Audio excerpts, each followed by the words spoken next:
I consider this podcast to be so funny because 2 years ago the seats were flipped.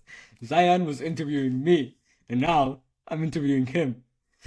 And also, fun fact, I think when we recorded the first podcast, it was like 2 in the morning for you, and you were about to leave for Canada the next day. I don't know if that's right, but that's what I remember. Yeah, yeah, it's definitely. I can definitely remember that. It's been crazy how that's Yeah, like what 3 years ago almost. yeah, Since we last recorded, and I'm so glad that we're able to do this. yeah, that's insane. So, what happened to our podcast? Why did it never go up? So, funny story is we recorded about like 10 episodes virtually, and you Uh-huh. were one of them. And the reason why I didn't go up is I edited, did everything, and I'm like, I think it was maybe imposter syndrome, but I'm like, I don't know if anyone's gonna listen to this virtually or if there were it was everyone had a podcasting phase. I feel like during especially during COVID and around that time, and Yeah. so I thought maybe no one's gonna listen to it, and so I'm like, okay, you know what, um that was fun while it lasted, and I didn't upload anything, and then 2 years ago, was it? Yeah, 2022. I basically got a couple of brand deals on my social media, and I'm like, uh, it was around $5,000, and I'm like, hey, I've always had this podcast idea, and I've always wanted to do it in person. Maybe in person, people would actually listen and it'd be higher quality, right? And I'd get better numbers. And Yeah. so decided to put all that money into a video production. We filmed like 16 episode over 4 days. And I decided that I'm gonna launch the podcast. And when I interviewed you, it was called Leaders of Today, but no one knew Leaders of Today at the time. Yeah. And so yeah, we filmed 16 episodes over 4 weekends, posted Leaders of Today, and did it for around 4 months.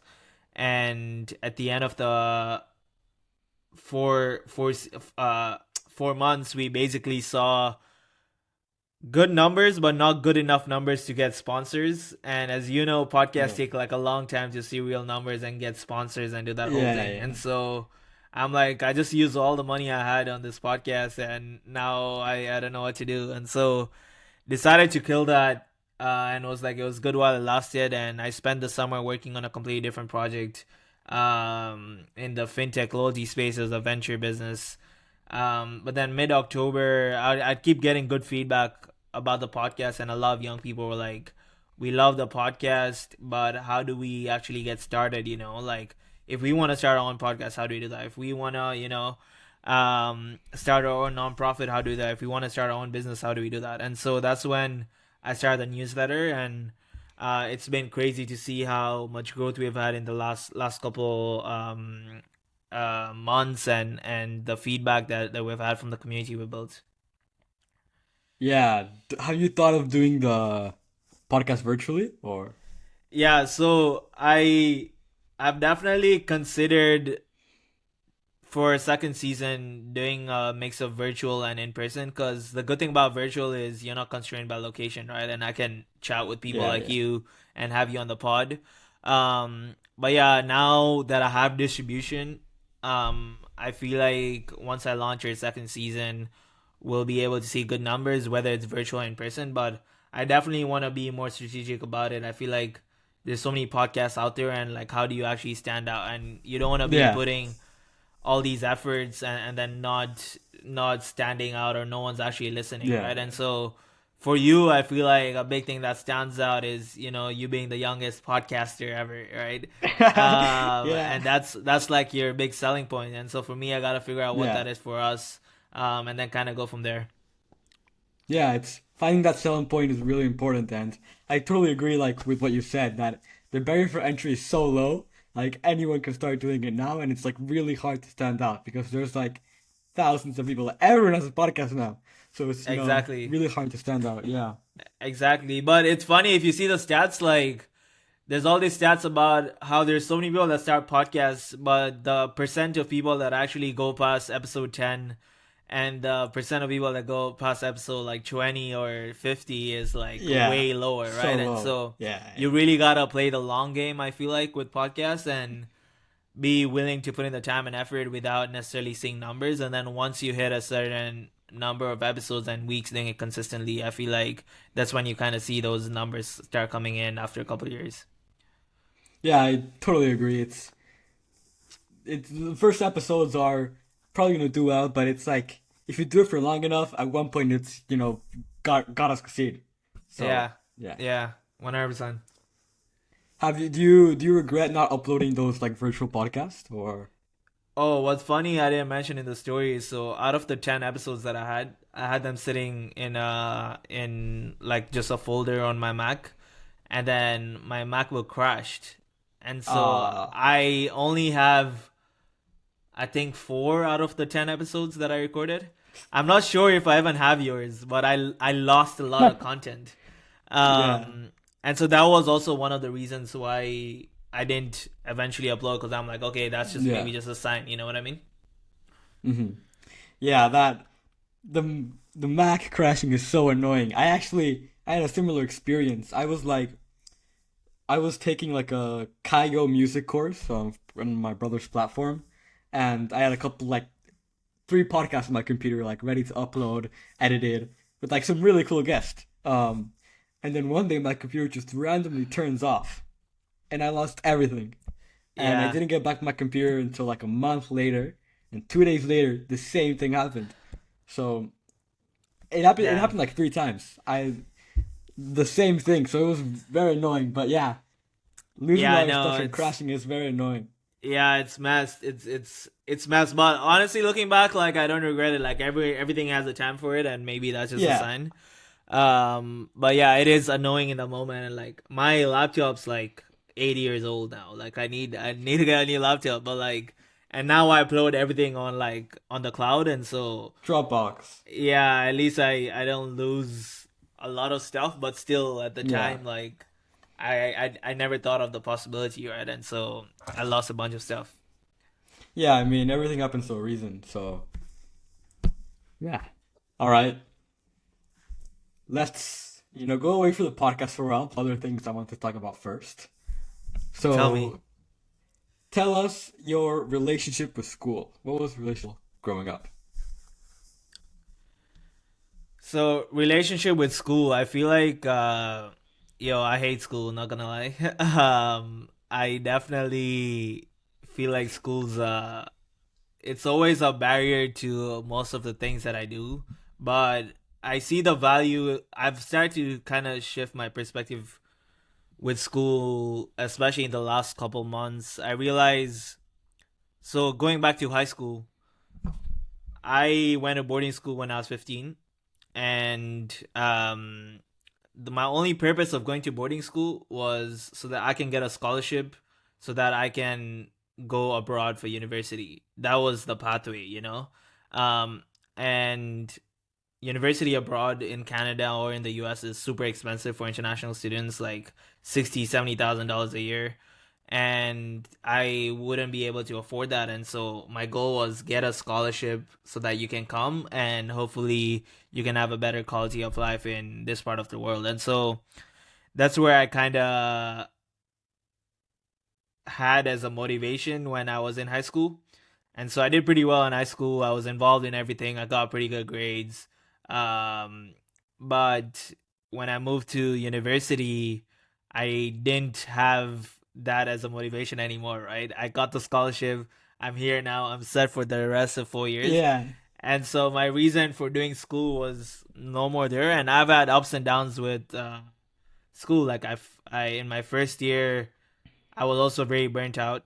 And so literally right after I interviewed you on the podcast during COVID, me being me, I most people took a break during COVID, but I was like, I have 10 more hours in my day to like do way more things. Yeah. I'm gonna grind it out, right? And so I doubled down during COVID, but then when I moved here, I found it really difficult, and I felt Mhm. a sense of burnout with everything that I was involved in, and I distracted myself by partying a lot, or not going to class, and after my first, at the end of my first year, I failed my first course, and my university scholarship, the requirement for that is you're not allowed to fail a course.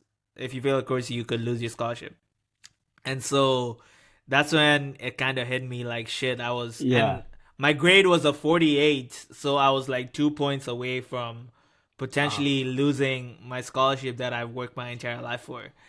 And so that was kind of tough, but um, I had a chat with the scholarship people, and they were pretty understanding of my situation and the fact that I felt burnt out and it was a new environment for me and things of that sort. And so that's when I was like, you know what, I gotta do at least the bare minimum to maintain a GPA Yeah. that and ensure I don't fail. That's the only requirement, you know what I mean?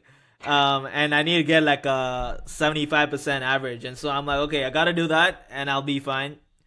So I've over the last couple of years I do the bare minimum, and then I think being in university and being in school has a bunch of advantages, right? You can play the student card and use that to your advantage and use that as leverage. You can engage with all the things offered outside of class.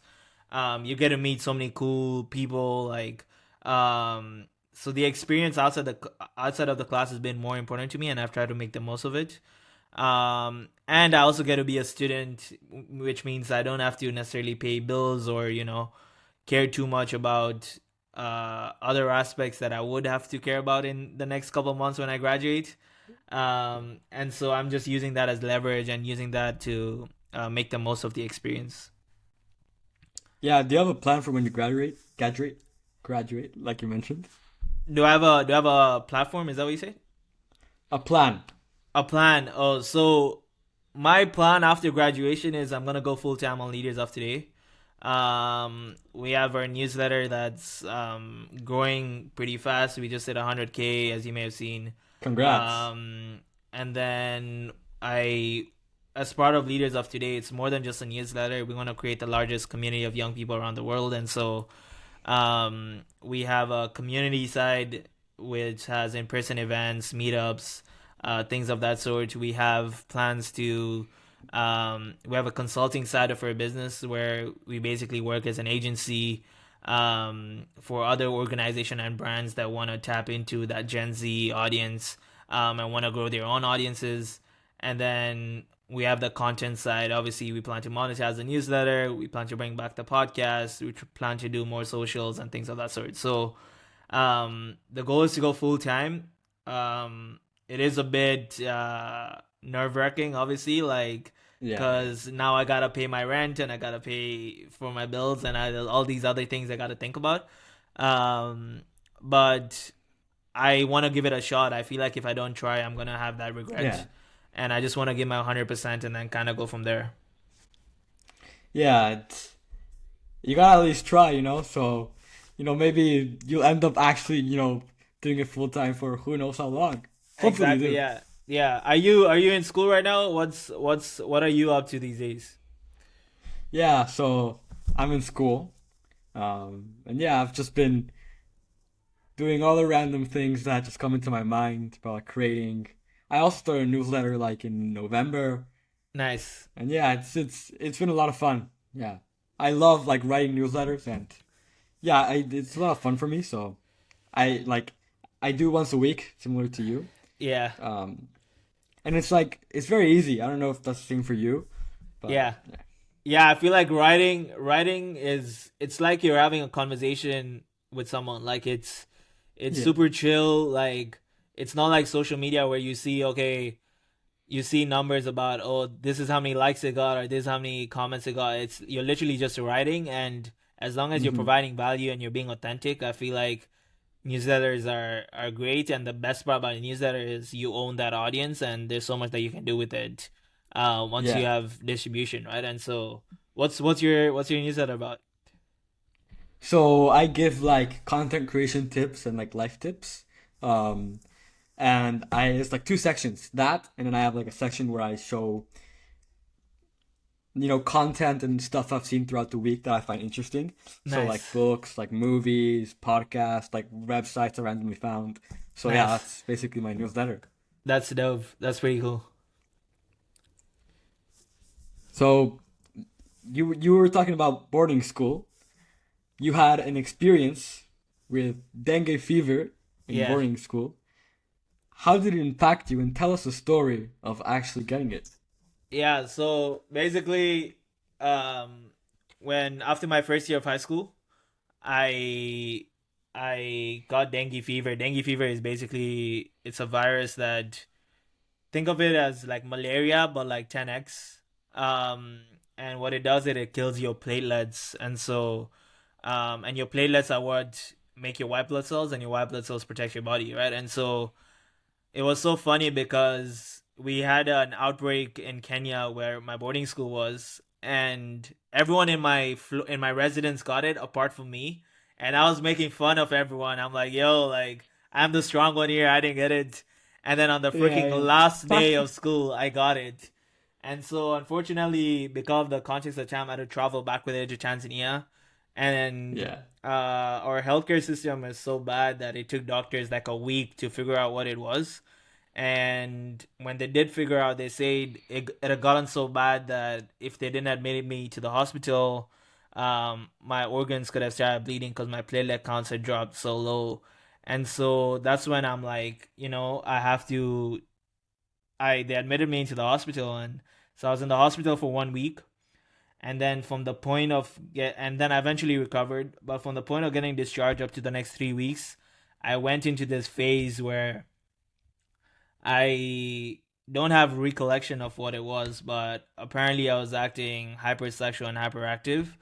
I was doing the most crazy things, from like singing and dancing in the mosque to like pretending like I'm a celebrity on my social media, to on my Snapchat, to randomly hugging everyone that I see, like and that went on for a period of 3 weeks. And then one morning I wake up and the first thing I do is check the date on my phone, and the date at the in the home screen said that it had been 3 weeks since the last thing I remember. And so I was so confused. My initial reaction was like, yo, I think the my phone is acting up and I need to fix my phone because the date is wrong. And then I go on social media and I realize I've posted all these things and something is not adding up. And I'm like, that is so weird. And so I call my parents, they rush back home, and their initial reaction was they thought they were relieved because they were like, hey, he's finally like coming into his senses. And so it took me another 1 to 2 weeks to like fully process what I just been through. And I started realizing that the thing is, everyone had a different theory. So the doctors that treated me for dengue fever were like, that may have affected my brain functionality. That happens when you have a really high fever. We went to a psychologist. She misdiagnosed me at the time for bipolar disorder. We went to like religious priests, and they said I was possessed. And then we went to like Reiki master, and she said like a negative entity passed through me, and one of my chakras was like misaligned. And so everyone had a different theory, and I didn't know what to believe. But eventually, I came to the conclusion that like, look, whatever happened happened, and I went through this experience for a reason. And I asked myself the Yeah. question of, if this experience had gone way worse and I potentially lost my life, would I have lived a life that I would have been proud of, or would I have lived a life where I made the most of my life? And my answer to that question was no. My answer to that question was, I have lived the first 15 years of my life not being intentional, not having any goals or ambitions, not realizing the value of this life that we have. And for me, I was like, I need to take this as a reminder to get my shit together and Yeah. fix up. And so I go back to school, and it's funny. I get to start a school project, and that kind of helped me launch my nonprofit, um, which I think has helped me find a lot of purpose. And then I changed my group of friends. I had a better social life. I improved my grades. I basically, it was a big turning point for me going through that experience. And now looking back, I'm weirdly grateful for being through that experience, because I just look at this world completely differently. You know what I mean? And I'm more grateful every single day for every day that I get to live. Yeah, that's definitely like an crazy experience. And I'm guessing at the time, like if you were to talk with your old self now and say like, "Oh, it happens for a reason," like that old you would say like, "What? What do you mean?" Like, Yeah, yeah, it yeah, doesn't make sense. But now that you look back at it now, it did happen for a reason, and yeah, that's kind of exactly. how life is. Everything Y- happens for a reason. Exactly, yeah. Like looking back, like when you're going through all these different challenges, it's hard to see the bigger picture because you're so zoomed in and you're so like Yeah. you're facing the grief, the trauma, like everything that you're experiencing. But now looking back, it's so easy to connect the dots, and it's so easy to be like, okay, that Hmm. led to that, and that led to that, and this is how I'm here right now, and I'm having this Yeah. conversation with you, you know. And so it's just crazy how things have changed over the years, and I'm completely grateful, for sure. Yeah, and how was the experience like going back to Tanzania with the fever? Like, I can imagine that was like crazy. Yeah, yeah. Like I honestly don't remember too much, but I remember from the point of like me traveling from Kenya to Tanzania and that 7 day period before I got unadmitted. It was a very blurry experience, but from what I remember, I was just really sick, bro. I could barely even stand, Yeah. um, and just had high fever, and we kept going in and out of the hospital. Um, and I was just sleeping a lot. I feel like I was always sleeping, but yeah, looking back, I usually don't think too much about that period between before getting uh admitted into the hospital and me getting sick, like, but now that you mention it's pretty yeah, it feels a bit blurry. I don't know. Yeah, it's once again, it's definitely an exciting experience, and you know, yeah. I mean, I have no words. That's Totally fair. insane That's fair. experience. Yeah, Yeah. there's it's hard to even describe it, you know, like and putting into words, and Yeah. also like coming to terms with it's kind of embarrassing even like some of the things that I did and the experience after I eventually recovered, like I had to go and apologize to like every person that I acted wrongly with, like, and it was very humbling even just kind of doing that. um and I couldn't believe like when my parents told me some of the stories, I just started crying, man. I'm like, I there's no way that me, like the type of person that I am, is acting like this. And during that 3 week period when I was acting weird, like, a lot of people were very surprised because they had never seen me like that, you know. It was like I was a completely different person in my body. Yeah. Like it was weird, bro. But yeah. Yeah. It's I can imagine like how tough it was, like saying like sorry to the people that you did stuff to, but you didn't do stuff to. Exactly, exactly. Because I didn't feel like I did stuff because I don't remember, but I Yeah. did do stuff to them from what everyone told me, and I had certain glimpses. It felt like in those 3 weeks, like when I look back, it felt like, you know, when you have a dream and you have those images in your head of your dream, felt exactly like that. Like you can remember the images, but you can't remember actually doing that stuff. Um, Yeah. Yeah. and so it was weird because in that 1 to 2 week period when I was recovering from it and I was processing everything, I kept going back and forth between thinking that I'm still in a dream and I just want this dream to get over.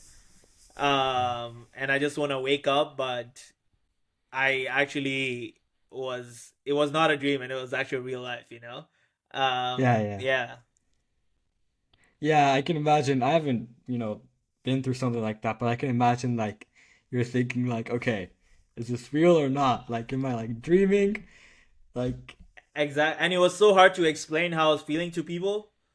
yeah, Um, yeah, like 'cause it's not something you can comprehend, and like I kept like touching things. I'm like, I don't know if this is real or not. Like pinch me, like so that I can. Yeah, yeah, exactly. yeah.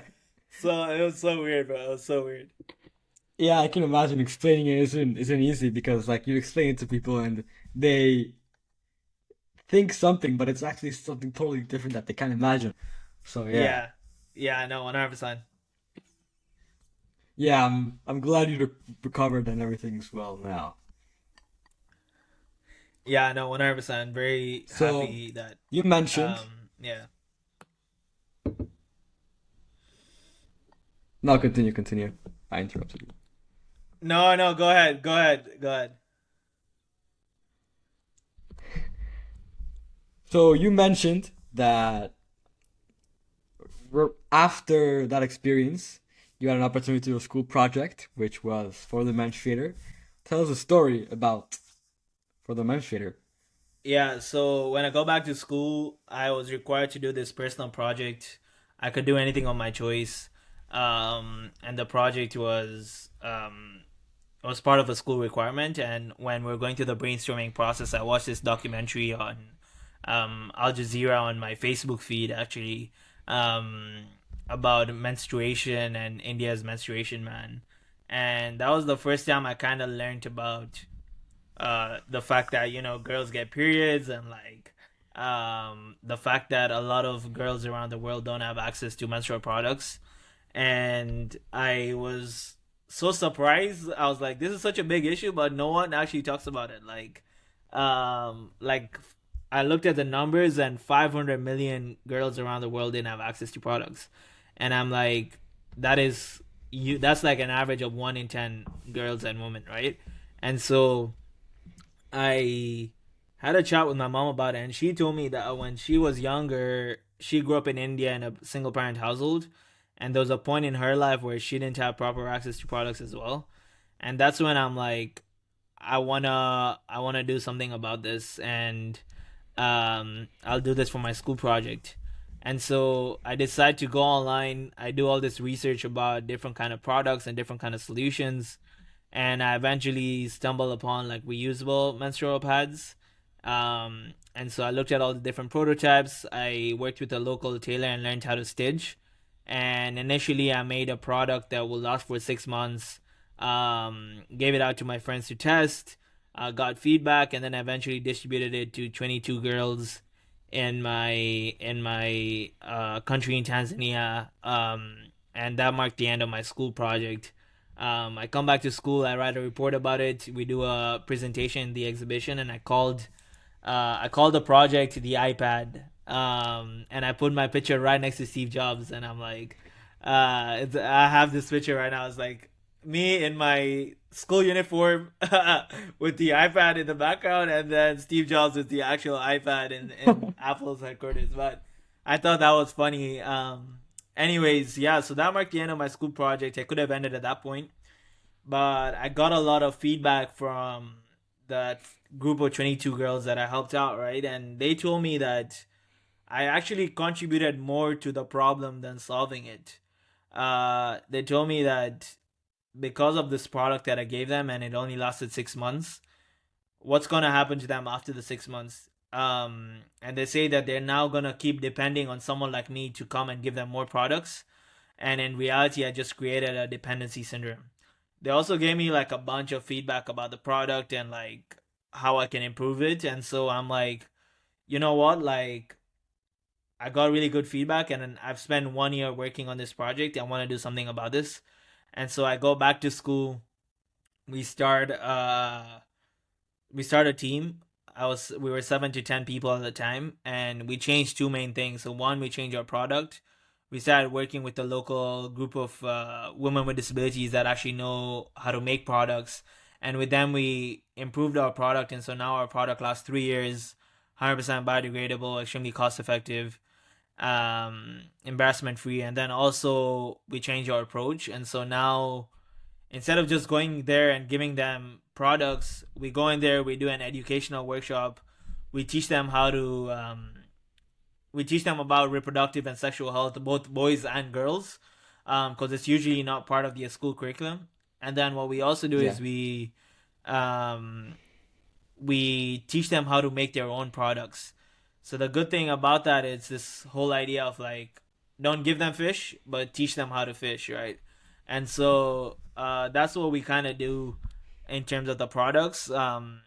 And then yeah, we end with a celebration and review phase where we assess the impact of our work.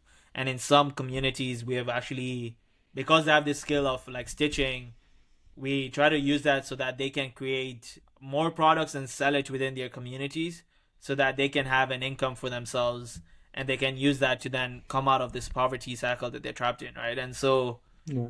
it's been what, like almost 7 years now since we started working on this, and we've helped over 25,000 people in 10 countries. Amazing team of like over 150 volunteers.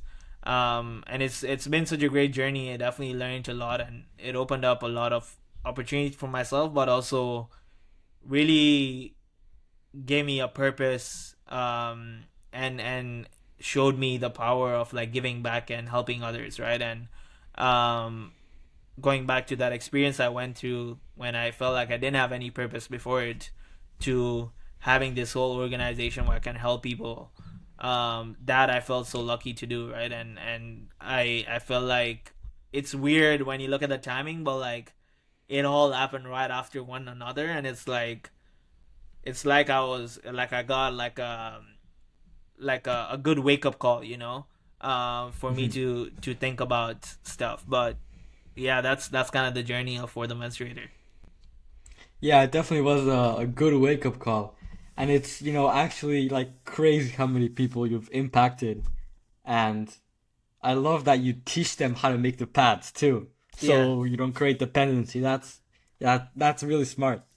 exactly. Yeah, and I think like it's sad to see. You see a lot of these nonprofits around the world, all the big names that you can think of, right? That you'll see they put a picture of a kid in Africa with like a mosquito roaming around, and they're like, help this kid get access to food. And donate $10. But where does that money go? A lot of people, there's no transparency, right? Yeah. And a lot of these initiatives are very short term solutions in terms of actually helping. A lot of them are like, we will give them food, but we won't teach them how to make their own food, because Yeah. we want to come back tomorrow and give them more food so that we can feel good about the work that we're doing. But it's really sad that even in today's date, that's kind of how the systems are built. And again, not to say that all these organizations aren't doing good work. They are doing good work, but if all the money in the nonprofit world was invested in the right way in long-term solutions, and we removed all these different like gatekeepers and bureaucracy, I feel like I was just a kid from Tanzania, bro, and I was able to do this, right? I Yeah. didn't need to spend millions of dollars on a team or do all these things. All I wanted to do was just help people in my community, and that had ripple effects, and other young people in around the world wanted to contribute to that, and were able to do that good work. And it just makes me reflect on how our systems are built, right? And it's sad to see the system and how it's built, now looking back. Yeah, it's I never thought about it that way, like short term like solutions, and you're actually making the long term solutions, which is, the actually important solution. That's that's crazy. It's amazing that you're, not only helping them for 3 years, but setting them up for possibly the rest of their life, and Exactly. giving them an opportunity to make money. So Exactly. yeah, And obviously, in different contexts, like you have to have a mix of short term and long term. yeah, yeah. But in an ideal world, that's what we'd want to work towards, right? And that's what we try to do our best. Hmm. Yeah. How are you actually like giving the products away? How did you get in contact with the people to give them the So pads? it's a mix of stuff. One, we get a lot of schools and different kind of communities reach out to us in the different countries that we're in. Two, we do a bunch of partnerships, and so I'll give you a story here. It was basically 2020. COVID had just hit, right? March 2020, and we got in our first big funding from a bank, a really big bank in Kenya, and we had gotten, I think, around $12,500. And for us, like as a student run thing. We were like, that is crazy. We went from selling the shawarmas in our school to getting like $12,500 in funding, and Yeah, so yeah, we were yeah. like, that is freaking huge. And what do we do about it? So because we're in boarding school, all of our team members were from different parts of the world, right? And so we all went back to our home countries, but the funding that we got, we were only allowed to use the funding for projects in Kenya. And so all of we had no volunteers, but all this money lying in the bank account. And COVID, there were all these lockdown restrictions. But the thing was, this problem had even become worse during COVID because most girls would get access to products at schools. But now that schools are closed, they can't even access that. You know what I mean? And Yeah. so I was like, what should I do? I have all this money, but uh I have all this money, but I have no people to go on ground, and there's all these lockdown restrictions. And we were working with that group of women with disabilities, and they were also depending on us to get their full time income because we would pay them to make these products. And Yeah. so, and if we didn't pay them, they would have no money, especially during COVID, right? And so I'm like, okay, what do I do now? And so I reached out to every single organization in Kenya, and I was like, look, our group of women with disabilities, they're gonna go take their machines at home. They're gonna make them the products at home. We will send you the products via a bus, and you can distribute it in your own local community and literally go door to door and uh, help give girls these products because they need it the most. And pre-COVID, we had only supported 500 people. During COVID, by shifting our strategy and working with different partners, we had done 8,500 people. And then the year after that, we had hit 20,000. And so it's crazy to see how when you collaborate and you focus on collaboration of a competition, Hmm. whether in nonprofit or even in the business world, right? Like you can really scale, and you don't have to do everything yourself. I was just sitting in Tanzania and just Yeah. getting on calls and coordinating all the different things. I didn't have to physically do anything. You know what I mean? Um, but yeah, that was kind of the process, and that's how we reach different communities.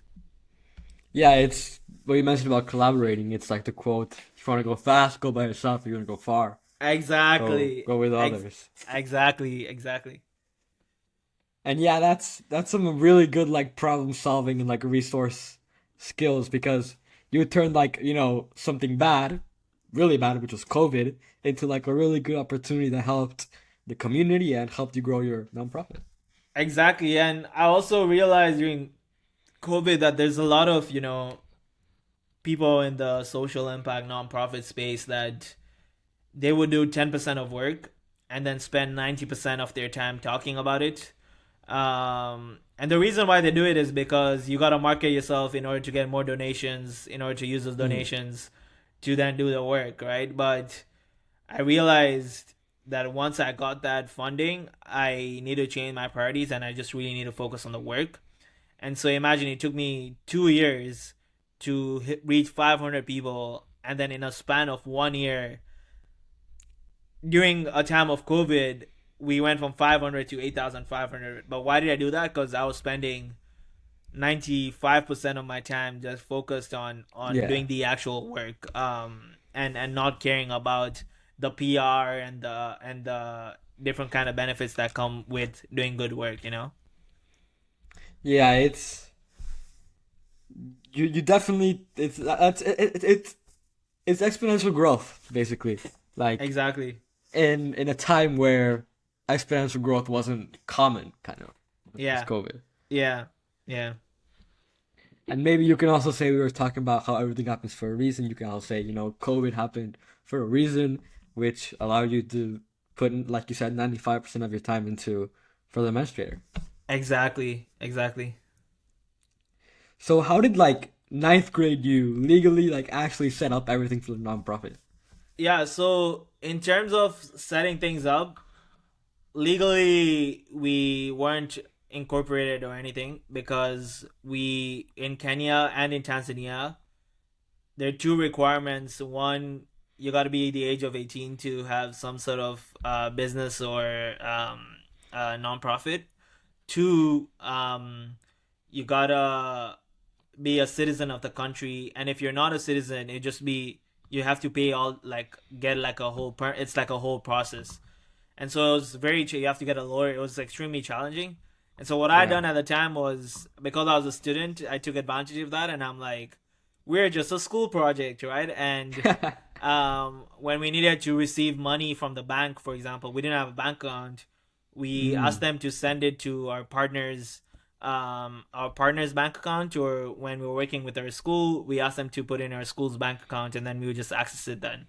Yeah. And so we used again the challenge of being a student and being young to our advantage, and we could skip so many other processes, and move really fast by doing that, right? Because there's no all these legal implications that would have to think about. Yeah, do you think there are any other advantages, from being young and like starting a nonprofit or really anything? Yeah, 100%. So a couple things. One, have you heard of the idea of four C's of leverage? Yes. Yeah, so four C's of leverage, the idea is the four C's are, one is code. So as a young person, highly recommend learning how to code. You just are in a completely different league when you have technical skills, and when you want to build something, you can easily build. Two is collaboration. We already talked about collaboration and the power of doing that. Three is content. And so you're a pro at this, but you gotta, right now, your personal brand and having content just allows you to go to market completely fast and have distribution. Yeah.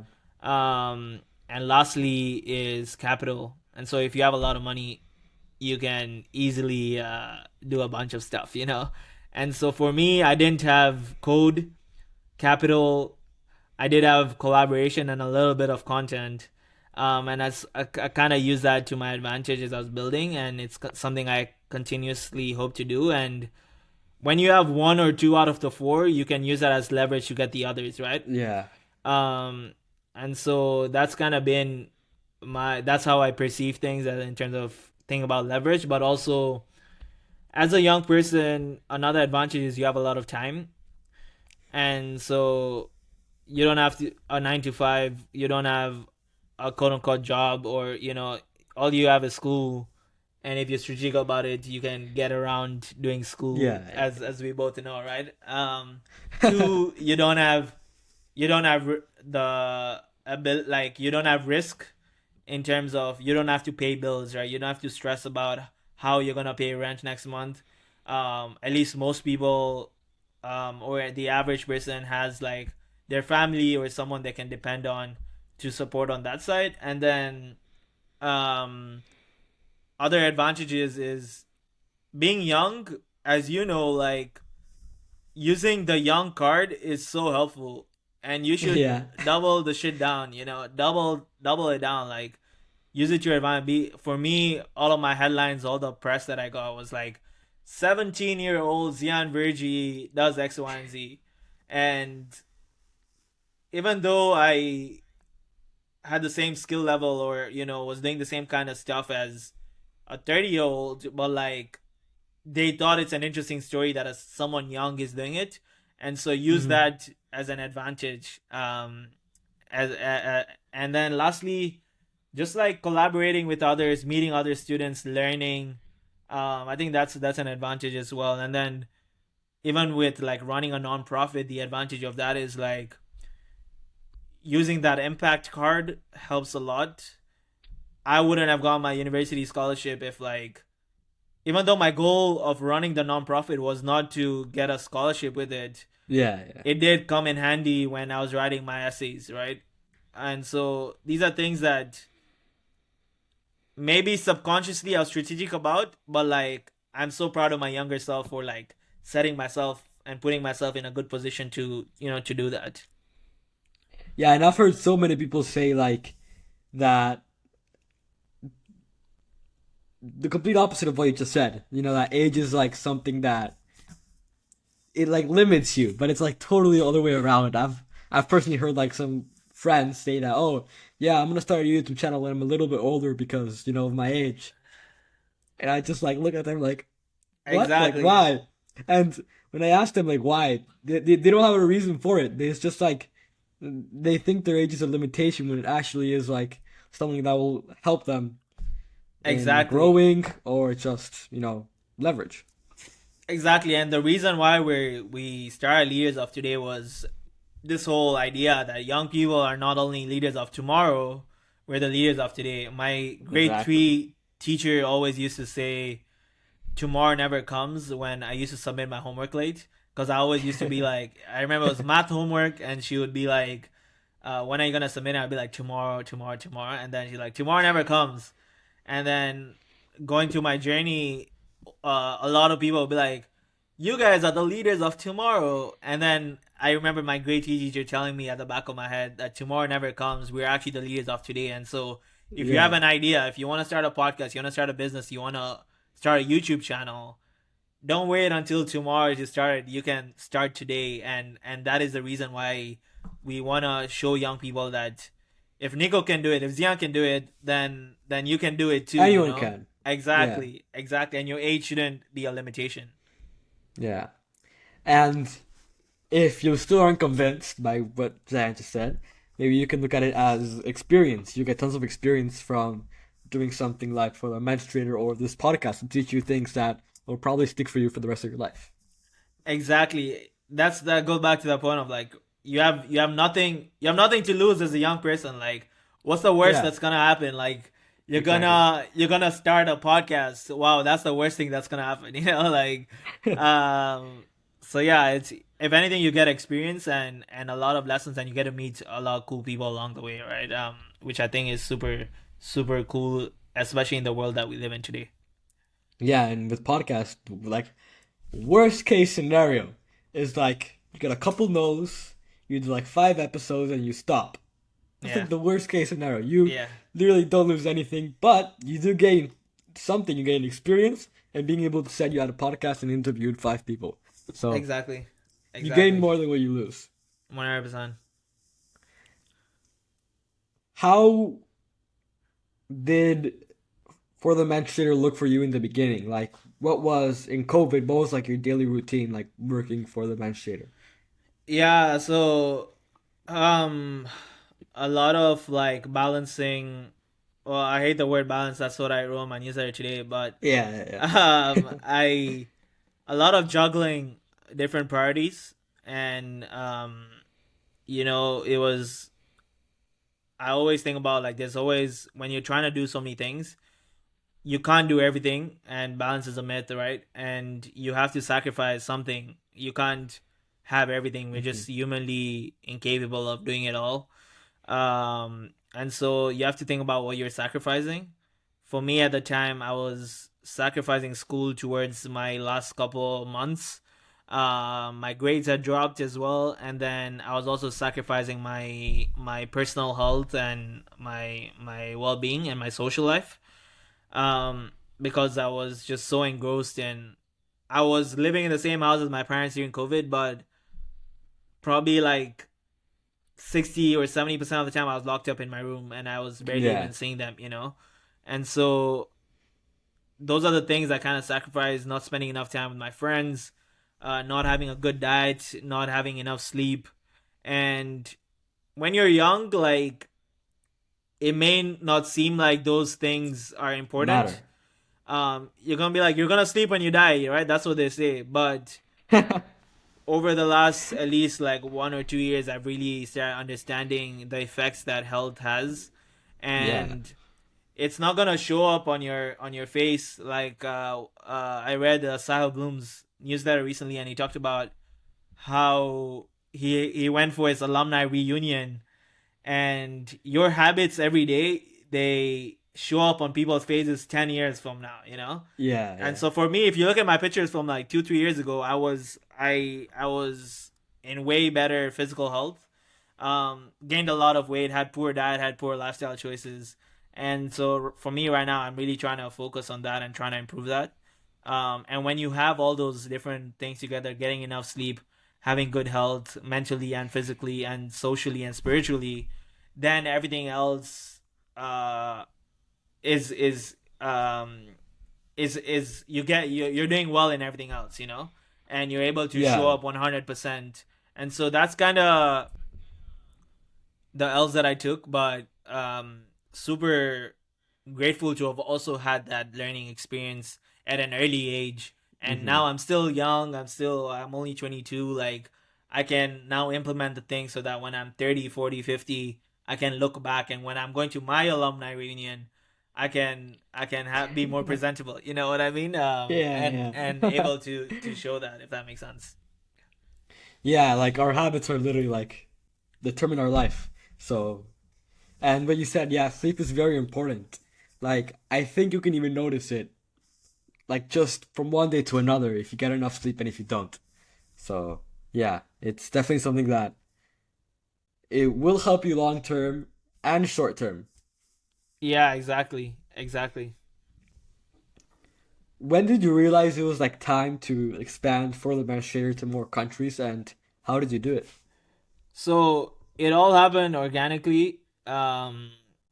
It was not like a moment where I'm like, yo, we gotta expand. I was basically documenting my journey on socials, and kept posting stuff, and a lot of young people were like, yo, I love what you're doing. Is there any way I can help? And what I done was I documented every step of the way. Um, Not on social media, but document every step of the way in terms of like creating systems and processes, like how to start a team, a document for that.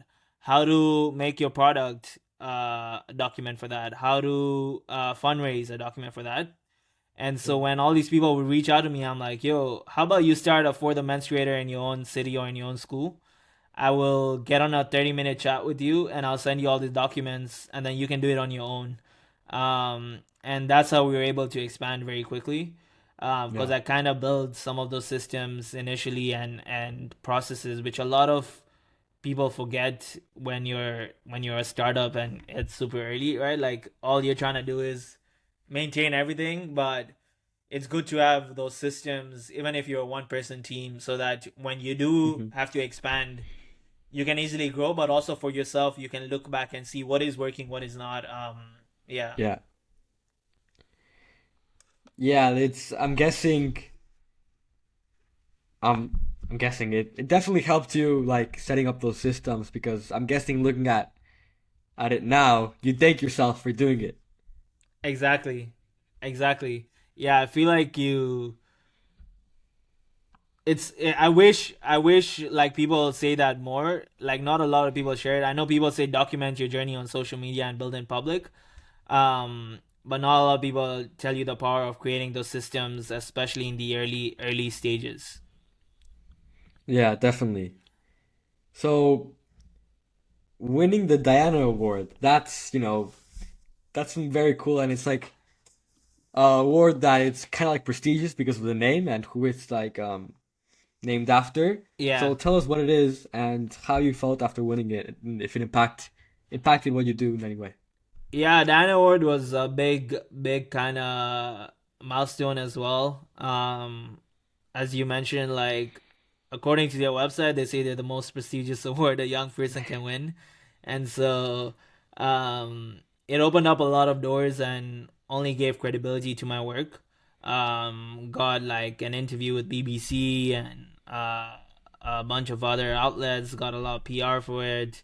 And when I was then, having conversations with potential donors and investors and um, uh, partners, I could have that on our Yeah. on as credibility, and so it was quite a great milestone in our journey. And definitely when we talk about leverage, that's something to think about. Like, how do you build credibility, right? That's another C, like credibility, I guess.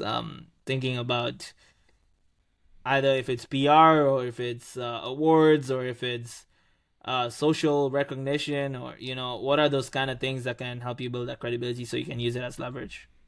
Yeah, it's social proof. Exactly, exactly. So what are some of the struggles you faced moving to Canada and what are some of the good things you saw when Yeah. moving to Canada? So Canada, like, was such a great opportunity. It was during COVID, and as I mentioned, like it was really hard to find a sense of community when I moved here, and it was hard to um, because we still had a lockdown, and I didn't know a lot of people here. It was hard to find my friend group, and so I was hanging out with a lot of people that I wouldn't necessarily align myself with, but because Hmm. that was my only option, I got caught up in groups that I um wouldn't necessarily want to be in. And then so I also was like partying a lot, doing a bunch of crazy things. And because I kind of missed out on that experience in high school, I kind of went all out when I went here, and that led to a lot of other kind of challenges, as I mentioned earlier. um Positives: did a lot of growing up and did a lot of, like, I had to learn how to cook. I had to learn how to do my laundry. I had to learn how to like do all these different things that I didn't necessarily have to stress about when I was in high school or growing up, and so had to do a lot of growing up very fast, and then also had to figure out who my people are and how to spend time with Yeah. myself as well. Like when you are in university, or also when you grow up, like you start spending more time with yourself, and you got to learn how to embrace it and how to actually enjoy it, and enjoying your own company. Yeah, I feel like moving to a different place or just moving to university is like a perfect like time and experience to kind of like know more about yourself and like know like who your people are and Exactly. learn Yeah. new things. So it's really up to you if you make it a good experience or a bad one. Exactly. Yeah. How do you manage a team of like 150 volunteers for the So menstruator? yeah. So with For the Menstruator, as of last year, I've taken a couple steps back. I'm more only involved on Hmm. an advisory level, but when I was more actively involved, decided to, we had all these teams. We had a good organizational structure. We had directors and an executive and regional directors, um, and we set it up in a way that every we built other, like, there's a good quote that says, um, good leaders um, have managers, um, but like excellent leaders build other leaders. And Yeah. so we built other leaders, and we set up in a way that everyone kind of works independently and has autonomy in terms of how they work, and then they just kind of report back to us and tell us how things are, and if they need any support they can come back to our headquarters. But that's kind of how we ran. And so it's funny, but I haven't even met all the 150 people that have been on For the Mentor, and there are times where I'd run into someone, or like be at an event with someone. They're like, I actually worked like with For the Menstruator, or I have a friend that worked in For the Menstruator, and I don't know them, but we work together. And so it's moments like that that I feel like so inspired, that work could reach so many people, and so many people are involved in and took out their time to do that kind of work. Yeah, it's that's definitely like such an amazing like system to have in place. Yeah. Definitely gives you more time. So, like you mentioned, you have to go. So I respect your time. As one final question, where do you see yourself, leaders of today, and for the menstruator in 10 years? So with For the Menstruator, I think it will. Hopefully, it'll still be a thing 10 years from now, and if not, then I will still continue to see how I can help and have value, and be an advocate for the menstrual health space. With leaders of today, that the goal right now is we want to create the largest community of young people around the world, and hopefully every country, every city around the world will have some sort of representation, um, with leaders of today, right? And Yeah.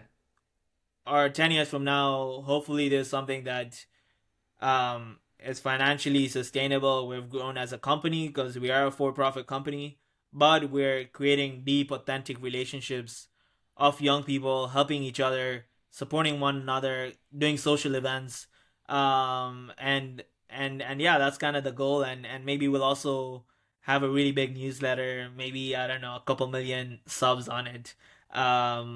If not anymore.